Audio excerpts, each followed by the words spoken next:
अस्सलाम वालेकुम क्लास। हम नॉन लीनियर इक्वेशंस को सॉल्व कर रहे थे जिसमें हमने बर्नौलीज इक्वेशन पढ़ ली थी। हमने कुछ इक्वेशंस पढ़ी थी जिसमें हम डेरिवेटिव को p D by D x को p लिखते थे और फिर हमारे पास इसके तीन हमारे पास जो थे वो मेथड होते थे। एक हमारे पास फर्स्ट हमने पढ़ा था सॉल्वेबल फॉर p, दूसरा हमने पढ़ा था सॉल्वेबल फॉर y और तीसरा हमने पढ़ा था सॉल्वेबल फॉर x। ठीक है, तो इस तरह की इक्वेशंस हमने पढ़ ली थी, non linear equations.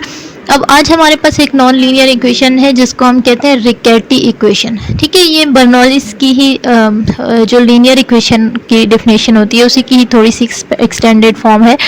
Linear equation को हम इस तरह से लिखते होते हैं D Y by D X यानी Y dash is equal to P of X Y is equal to Y dash plus P of X Y is equal to Q of X. हम पहले लिखते थे, यहाँ पे आर ऑफ एक्स लिखा हुआ है। ठीक है, तो ये हमारे पास लीनियर इक्वेशन होती है। इसमें देखिए डेरिवेटिव भी है, इसकी फर्स्ट डेरिवेटिव है और पावर भी 1 है और y की पावर भी 1 है, तो ये हमारे पास लीनियर इक्वेशन होती है। इस इक्वेशन को अगर हम इस तरह से लिख दें y dash plus P of X Y, यहाँ पे हमने एक एक्स्ट्रा टर्म ऐड कर दी है Q of X Y square is equal to R of X. ठीक है, अब इसमें ये वाई स्क्वायर जो है इसकी वजह से ये इक्वेशन क्या है, नॉन लीनियर है, क्योंकि डिपेंडेंट वेरिएबल की पावर जो है वो 2 आ गई है। ये नॉन लीनियर इक्वेशन है। इस टाइप के इक्वेशंस को हम कहते हैं कि ये क्या है, रिकेटी इक्वेशन है। ठीक है, ये जो इक्वेशन होगी यानी कोई भी इक्वेशन जिसको हम इस फॉर्म में लिख सकें उसको हम कहेंगे ये रिकेटी इक्वेशन है। D Y by D X plus P of X Y plus Q of X Y square is equal to R of X. ठीक है, इसमें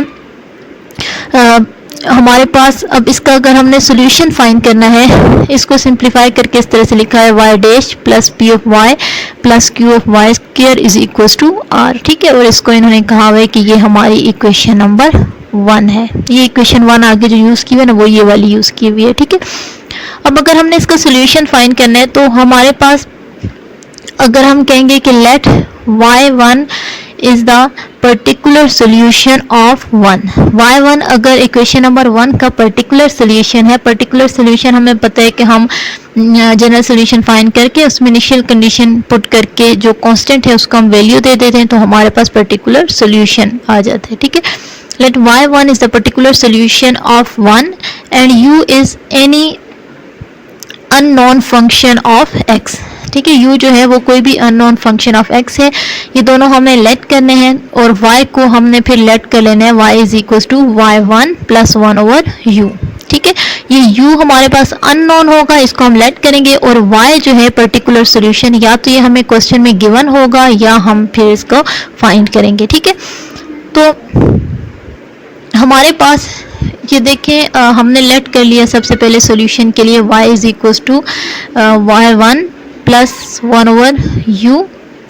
अब हम क्या करेंगे, इसका डेरिवेटिव लेंगे, इसको हम कह देते हैं कि ये हमारी इक्वेशन नंबर 2 है। ठीक है, अब हम डेरिवेटिव लेंगे तो ये हो जाएगा y dash is equal to D Y by D X. ठीक है, इसको y dash is equal to, इसका डेरिवेटिव लेंगे तो हो जाएगा D Y by D X minus plus 1 over U का डेरिवेटिव लेंगे तो हमारे पास हो जाएगा minus 1 over U square D U by D X, minus 1 over U square D U by D X. ठीक है, सिंपल हमने क्या किया, डेरिवेटिव लिया है। इसको हम कह देते हैं कि ये हमारी क्या है, इक्वेशन नंबर 3 है।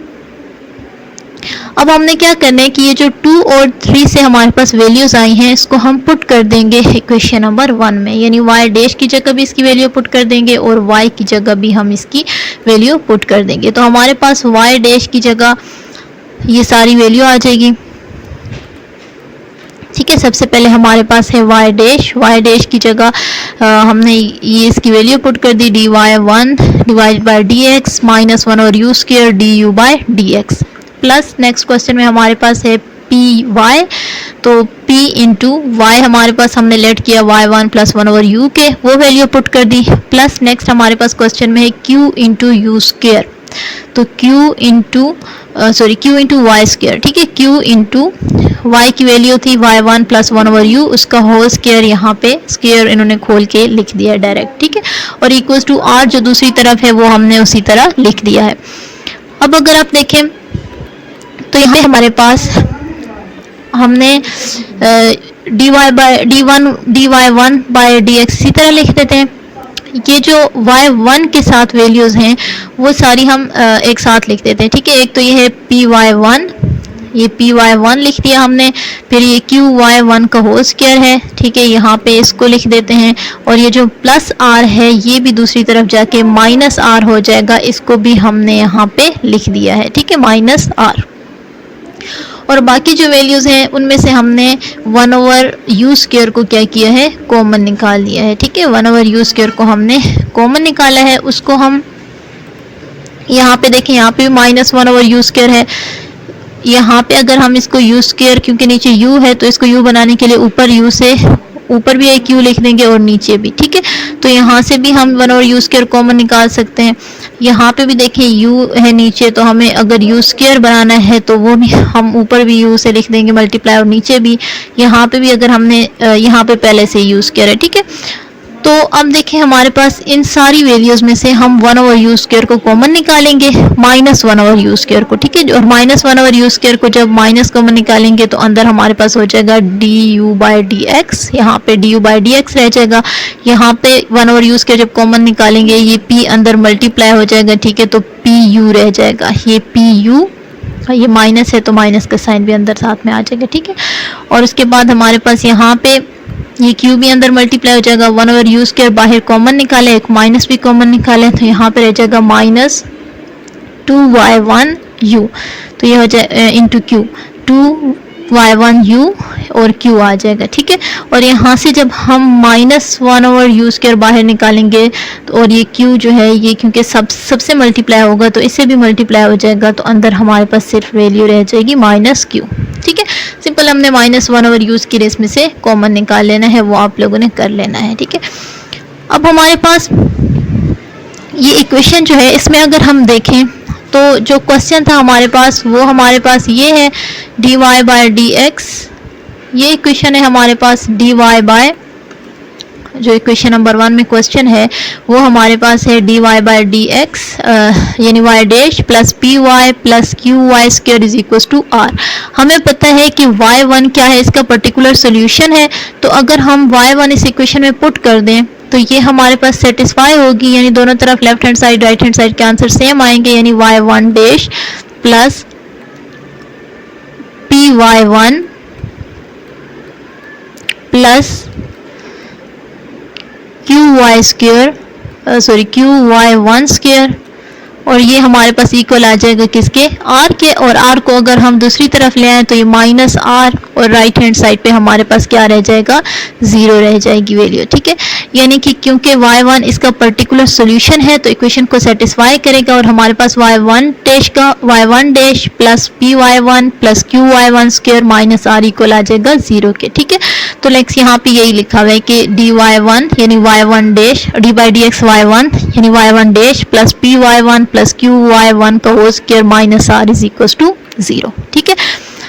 ये देखिए इस इक्वेशन में ये सारी की सारी इक्वेशन जो नीचे हमने 0 की इक्वल लेट की है वो मौजूद है, तो इसकी जगह हम क्या पुट कर देंगे, 0 पुट कर देंगे, ये सारी वैल्यू 0 हो जाएगी और हमारे पास क्या रह जाएगा, सिर्फ ये वैल्यू हमारे पास रह जाएगी, this is equal to right hand side पे क्या है, 0 है, ठीक है।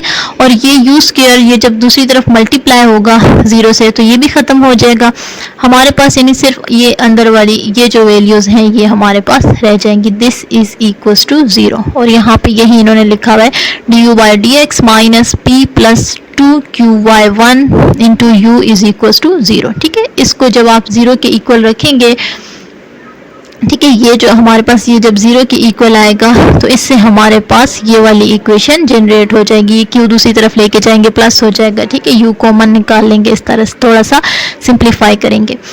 अब आप देखें कि जो हमारे पास ये इक्वेशन बनी है ये इक्वेशन हमारे पास लीनियर बनी है, यानी रिकैटी इक्वेशन खुद लीनियर नहीं थी, लेकिन उसको हमने एक y को अगर लेट कर लिया है, y इज इक्वल टू, हमने जब y को लेट कर लिया y is equal to y1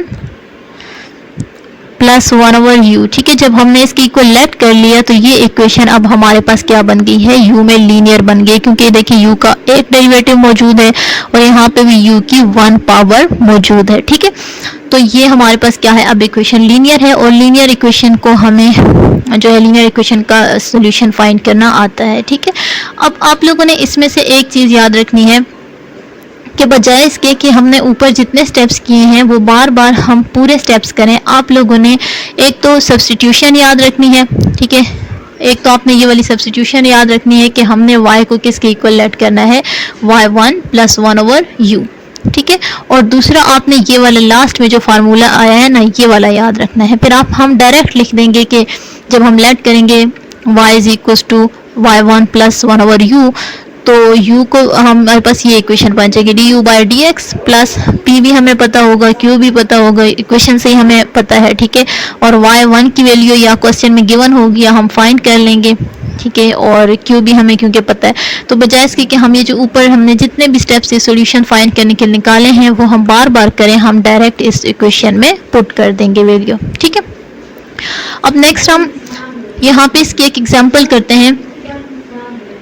example में आप देखें, हमें एक डिफरेंशियल इक्वेशन गिवन है, लीनियर डिफरेंशियल इक्वेशन हमें गिवन है dy/dx माइनस वाई स्क्र = -1। ये डिफरेंशियल इक्वेशन हमें गिवन है। इसमें हम देखें वाई स्क्र है, जब वाई स्क्र की टर्म्स आई हैं इसका मतलब है कि ये इक्वेशन हमारे पास क्या है, रिकेटी इक्वेशन है। ठीक है, नॉन लीनियर इक्वेशन जिसमें हमारे पास y की पावर y2 तक गई होगी और उसमें, ठीक है, तो और इस तरह से हम लिख सकते हैं। तो वो ठीक है, वो जो हमारे पास इक्वेशन थी रिकेटी की, उस फॉर्म में अगर हम लिख सकें तो हम कहते हैं कि रिकेटी इक्वेशन होगी। तो ये इक्वेशन हमारे पास रिकेटी इक्वेशन होगी। इसको अगर इसके साथ देखें, given that y1 = 1 is particular solution. इस क्वेश्चन में पर्टिकुलर सोल्यूशन हमें पहले से गिवन है। ठीक है, बाकी कुछ क्वेश्चंस भी होंगे उसमें पर्टिकुलर सोल्यूशन आपको गिवन ही होगा। ठीक है, मैक्सिमम क्वेश्चंस में आपको गिवन होगा ऑफ द गिवन इक्वेशन। हमें एक इक्वेशन गिवन है, हमें उसका पर्टिकुलर सोल्यूशन गिवन है। हमने क्या करना है, हमने इसका सोल्यूशन फाइंड करना है। तो हम क्या करेंगे, इसका रिकेटी इक्वेशन के साथ अगर हम कंपेयर करें तो रिकेटी इक्वेशन में क्या था, इक्वेशन हमारे पास थी y' plus py plus qy² plus qy² = r। ठीक है, ये इक्वेशन थी। यानी कि हम अगर इसको कंपेयर करें इस रिकेटी इक्वेशन के साथ, तो जो y' स्टार्ट में, ठीक है, y' है, उसके बाद हम देखें y के साथ जो फंक्शन है उसको हम कहते होते हैं कि वो p है। y के साथ जो पीछे फंक्शन है उसको हम q कहते हैं, लेकिन यहाँ पे क्योंकि y है ही नहीं तो फिर p की वैल्यू क्या आ जाएगी, हमारे पास 0 आ जाएगी। ठीक है, फिर जो y² के साथ पीछे वैल्यू है, ठीक है, मल्टीप्लाई हो रही है, उसको हम q कहते होते हैं। y² के साथ क्या है, -1 है, तो q की वैल्यू हमारे पास आ जाएगी -1। और जो राइट हैंड साइड पे इक्वल के बाद वैल्यू है उसको हम कहते होते हैं कि ये हमारा क्या है, r की वैल्यू है, तो r की वैल्यू हमारे पास आ जाएगी -1। ठीक है, तो p q r हमने निकाल लिए हैं। जो हमने लेट करना होता है वो हमने लेट करना होता है y1 + 1/u। ठीक है, और y1 की वैल्यू क्योंकि क्वेश्चन में गिवन है तो हमारे पास हमने लेट करना है y = 1, यानी y1 + 1/u यानी 1 + 1/u। ठीक है, ये हमने लेट कर लिया है। उसके बाद अब बजाय इसके कि हम dy/dx निकालें फिर ऊपर इक्वेशन में पुट करें, हमें क्योंकि इसकी जनरल जो हमें फॉर्म है वो पता है कि हमारे पास जो फार्मूला बनेगा, ठीक है, हमने पढ़ा था कि फार्मूला हमारे पास ये वाला बनेगा du/dx - p + 2qy1 * u = q। ठीक है, इसको यहाँ पे मैं अगर इसमें वैल्यूज पुट कर दूं तो ये हमारे पास इक्वेशन बन जाएगी du/dx माइनस यहाँ पे हमारे पास है p प्लस -p + 2 qy1 और और इनटू यू, ठीक है, ये इनटू यू हमारे पास यहाँ पे लिखा हुआ है, इज इक्वल्स टू दूसरी तरफ क्या आ जाती है वैल्यू, आर की वैल्यू आ जाती है, ठीक है। और ये वैल्यूज हम यहाँ पे पी की भी हमें पता है, क्यू की भी पता है, y1 की भी पता है, आर की भी पता है, वो सारी वैल्यूज हमने यहाँ पे क्या किए, पुट कर दिए हैं, ठीक है। और इसको पुट करने के बाद जब हमने सिंप्लीफाई किया तो du/dx और ये हो जाएगा -2, तो माइनस माइनस प्लस हो जाएगा, +2u इज इक्वल टू -1। ये देखिए लीनियर इक्वेशन बन गई है, du/dx +2u is equal to -1। ये लीनियर है इंडिपेंडेंट वेरिएबल u में, डिपेंडेंट वेरिएबल u में, ठीक है। लीनियर इक्वेशन को सॉल्व करने के लिए हम क्या करते थे, हम इंटीग्रेटिंग फैक्टर फाइंड करते थे। इंटीग्रेटिंग फैक्टर हमारे पास होता है, इंटीग्रेटिंग फैक्टर का यहाँ पे जो u के साथ या डिपेंडेंट वेरिएबल के साथ जहाँ जो x का फंक्शन होता है उसको हम p कहते होते हैं, कैपिटल P कहते होते हैं, ठीक है। और जो यहाँ पे p क्योंकि कैपिटल हमने कहा हुआ है, आप स्मॉल p कह दें, ठीक है। और जो इंटीग्रेटिंग फैक्टर का फार्मूला होता है वो होता है exponential of integration of p into D of X, ठीक है। इंडिपेंडेंट वेरिएबल के रिस्पेक्ट से हम इसका डेरिवेटिव ले लेते होते हैं, तो 2 का डेरिवेटिव हो जाएगा 2x, यानी एक्सपोनेंशियल जो इंटीग्रेटिंग फैक्टर है वो हमारे पास वैल्यू आ जाएगी e⁻²2x, ठीक है। नेक्स्ट हमारे पास ये था कि हम फिर क्या करते होते हैं, जब इंटीग्रेटिंग फैक्टर आ जाए तो ये जो इक्वेशन हमारी बनेगी, इसको इन्होंने 1 कहा हुआ है, इस इक्वेशन को लीनियर इक्वेशन जो बनी होगी उसको हम मल्टीप्लाई कर देंगे इंटीग्रेटिंग फैक्टर से। इंटीग्रेटिंग फैक्टर से e⁻² को मल्टीप्लाई कर दिया, 2x को मल्टीप्लाई कर दिया हमने इक्वेशन नंबर 1 से, तो हमारे पास इक्वेशन बन जाएगी du/dx into e⁻²x plus 2u into e⁻²x is equal to e-e⁻²x, ठीक है। ये हमारी इक्वेशन बन गई है। फिर हमें पता था कि इक्वेशन जब हम इंटीग्रेटिंग फैक्टर से मल्टीप्लाई कर देते हैं तो जो ये लेफ्ट हैंड साइड पे हमारी इक्वेशन बनी है ये एग्जैक्ट डिफरेंशियल बन जाता है, और एग्जैक्ट डिफरेंशियल इस तरह से बनता है d/dx इंटू यहाँ पे हमारे पास वैल्यू आ जाती है dependent variable into the integrating factor, ठीक है। Dependent variable into integrating factor यानी u इंटू e⁻²2x, और राइट हैंड साइड इसी तरह से हम नीचे लिख देंगे, ठीक है। अब क्योंकि हमारे पास ये एग्जैक्ट डेरिवेटिव बन गया है तो हम इसको इंटीग्रेट कर देंगे दोनों तरफ, इस तरफ भी हम इंटीग्रेट कर देंगे और इस तरफ भी इंटीग्रेट कर देंगे। यहाँ पे जो इंटीग्रेशन और डेरिवेटिव है कैंसिल हो जाएंगे, u e⁻²2x रह जाएगा, और यहाँ पे जब हम इंटीग्रेशन फाइंड करेंगे तो हमारे पास इसकी इंटीग्रेशन हो जाएगी -e⁻²2x divided by 2 plus c, और ये एक्सपोनेंशियल ये जो e⁻²2x है जब दूसरी तरफ डिवाइड होगा तो हमारे पास u की वैल्यू आ जाएगी -1/2 plus c divided by e⁻²2x। ये हमारे पास अब u की वैल्यू जो आई है इसको हम कह देते हैं कि ये इक्वेशन नंबर 4 है, ठीक है। ऊपर शायद 3 तक हमने लिख दिया था, इसको हम 4 कह देते हैं। अब ये इक्वेशन नंबर 4 जो हमारे पास आई है, अब हमने इसमें कांस्टेंट की वैल्यू निकालनी है। हमें क्वेश्चन में साथ में कंडीशंस भी गिवन है, ठीक है। क्वेश्चन को आप लोगों ने देख लेना है। हमें कंडीशन गिवन है y of 0 is equal to 3, ठीक है। हमें कंडीशन क्वेश्चन में गिवन है y of 0 is equal to 3, तो ये हमारे पास हो जाएगी y of 0 is equal to 3, ठीक है। ये कंडीशन हमें गिवन है क्वेश्चन में। अब हमने लेट किया था y is equal to 1 + 1/u, इसमें हम इस कंडीशन को कन्पुट करके हम u की कंडीशन फाइंड कर लेते हैं। हमें पता है इसमें हमारे पास अगर हम y ऑफ 0 कर दें, ये y ऑफ 0 कर दें तो हमारे पास इक्वल्स टू 1 + 1/u0, ये बन जाएगी इक्वेशन, ठीक है। y of 0 is equals to 1 + 1/u0, और y 0 की वैल्यू क्या होती है 3, तो ये हमारे पास बन जाएगी 3 इज इक्वल टू 1 + 1/u0, ठीक है। और ये 1 को दूसरी तरफ लेके जाएंगे तो ये माइनस हो जाएगा, 3 - 1 2 इज इक्वल टू 1/u0, और u ऑफ 0 फाइंड करने के लिए फिर उसका रेसिप्रोकल ले लेंगे तो u ऑफ 0 की वैल्यू आ जाएगी 1/2, ठीक है। हमने क्या किया है कि हमारे पास जो इनिशियल कंडीशंस हमें गिवन थी, वो इनिशियल कंडीशन जो हमें गिवन थी वो हमें गिवन थी y की फॉर्म में, क्योंकि यहाँ पे हमारे पास जो आंसर आया है वो u की फॉर्म में आया है, तो हमने उस इनिशियल कंडीशन को कन्वर्ट कर दिया है u में, ठीक है। हमने उस इनिशियल कंडीशन को कन्वर्ट कर दिया u में। अब ये जो इनिशियल कंडीशन है u की फॉर्म में जो इनिशियल कंडीशन मेरे पास आई है इसको मैं पुट कर देती हूँ इक्वेशन नंबर 4 में, ठीक है। ये इनिशियल कंडीशन मैं अब यहाँ पे पुट कर देती हूँ।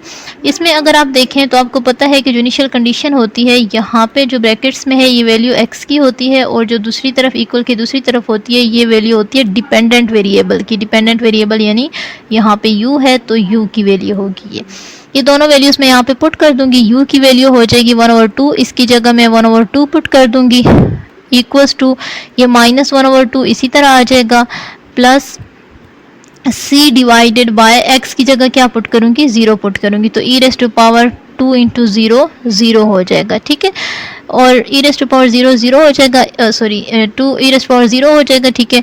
तो ये हमारे पास क्या बन जाएगी equation, 1/2 is equals to -1/2 plus c divided by e⁻0 1 के इक्वल होता है, c डिवाइड बाय 1 हो जाएगा, वो लिखने की ज़रूरत हमें नहीं है, ठीक है। तो यानी जब मैंने ये वाली इक्वेशन हमने इस फॉर इक्वेशन में पुट कर दी तो हमारे पास जो इनिशियल कंडीशन थी उससे हमारे पास जो इक्वेशन आई है वो ये आई है, और इससे हम कांस्टेंट की वैल्यू फाइंड कर लेंगे। c की वैल्यू हमारे पास आ जाएगी 1, ठीक है। अब c की वैल्यू को आपने इक्वेशन नंबर 4 में पुट कर देना है। इक्वेशन नंबर 4 में जहाँ पे c है वहाँ पे हम 1 पुट कर देंगे, ठीक है। इक्वेशन नंबर 4 हमारे पास ये है, c की जगह 1 पुट करेंगे तो बन जाएगी -1/2 plus 1 divided by e⁻2x, -1/2 plus 1 divide by e⁻2x, और सिंप्लीफाई करेंगे तो u की वैल्यू ये आ जाएगी, ठीक है। तो ये तो हमारे पास आ गई है u की वैल्यू। अब हमें क्योंकि ये आंसर आया u और x में, हमारा क्वेश्चन क्योंकि x और y में है तो हमें आंसर भी x और y में चाहिए, तो हम u की जगह इसकी वैल्यू पुट कर देते हैं, ठीक है। u की वैल्यू हमारे पास u की जगह पुट कर देते हैं। u हमने क्या किया था, u की वैल्यू को हम y में पुट कर देते हैं। y हमने लेट किया था y is equal to 1 plus 1/u। u की वैल्यू हमारे पास ये आई है, इसको मैं u की जगह पुट करके आपने सिंप्लीफाई कर देना है, तो ये आपके पास आंसर आ जाएगा, ठीक है। जो रिकैटी इक्वेशन में नीचे हमने मेथड पढ़ा है वो तो सारा वो पुराना लीनियर वाला ही मेथड है, ठीक है। डिफरेंस सिर्फ यहाँ पे स्टार्टिंग में आ जाता है कि एक तो आप लोगों को रिकैटी इक्वेशन का पता होना चाहिए, ठीक है, उसको आप पहचानेंगे कैसे वो आप लोगों को पता होना चाहिए। दूसरा आपको यहाँ पे ये जो फार्मूला है ना, जो जिसमें हम फिर कहते हैं कि ये फार्मूला रिड्यूस हो जाएगा इस लीनियर इक्वेशन में, ये आप लोगों को याद होना चाहिए, ठीक है। अगर आप लोगों को ये याद है, क्योंकि पी क्यू आर की वैल्यूज तो आप क्वेश्चन से ही फाइंड कर लेंगे, y1 की वैल्यू भी गिवन होगी तो आपको डायरेक्ट आप पुट कर देंगे और आपके पास इक्वेशन लीनियर बन जाएगी, ठीक है। तो आपको लीनियर का सॉल्व करना आता है, उसको आपने सॉल्व कर लेना है, तो इससे आपने रिलेटेड क्वेश्चंस कर लेने हैं, फिर इसके साथ आपकी जो एक्सरसाइज 9.9 है वो कंप्लीट हो जाएगी, ठीक है।